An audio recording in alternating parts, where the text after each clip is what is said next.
What exactly is muscle memory in terms of neurobiology?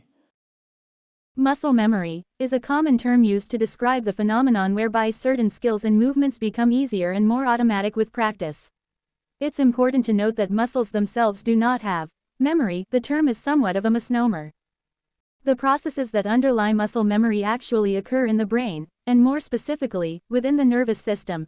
In terms of neurobiology, muscle memory is related to a process called neuroplasticity, which refers to the brain's ability to reorganize and adapt its structure and function in response to experience and learning. When you first attempt a new motor task, your brain has to work hard to send the right signals to your muscles. This involves forming new neural pathways, connections between neurons in the brain and in the motor neurons that control muscle movements. At this stage, the task might feel difficult and require a lot of concentration. However, with repeated practice, these neural pathways become more and more efficient. The connections between neurons are strengthened, a process called long-term potentiation, and redundant pathways are pruned away, making the overall network more efficient. As this happens, the task requires less conscious effort and becomes more automatic. These changes in the brain are the basis of muscle memory. Interestingly, studies have shown that once these neural pathways have been established, they can persist for a long time, even without further practice. This is why, after a period of inactivity, people can often pick up a previously learned skill quicker than it took them to learn it in the first place. This is also the concept behind the saying, "It's like riding a bike."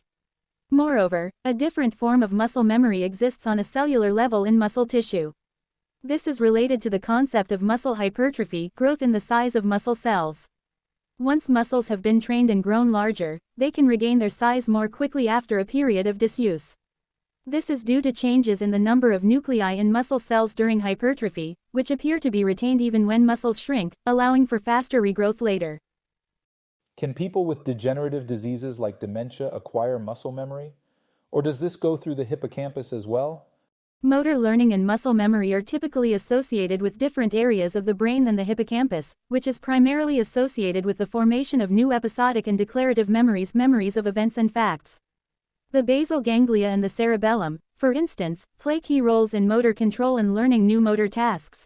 Therefore, individuals with diseases that primarily affect the hippocampus, like Alzheimer's disease, a common form of dementia, may still be able to learn new motor skills or maintain old ones, to a degree. They might struggle with consciously recalling having learned these motor tasks due to impaired declarative memory, but the motor skills themselves could potentially be preserved. However, it's important to note that dementia is a complex condition that can affect multiple brain areas, not just the hippocampus, especially in the later stages. There are also many types of dementia, some of which can have a more direct impact on motor control.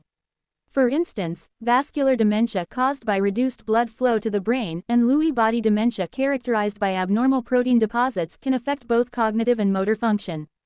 So the ability of a person with dementia to form new motor memories, or retain old ones, would depend on the specific type and stage of dementia, among other factors.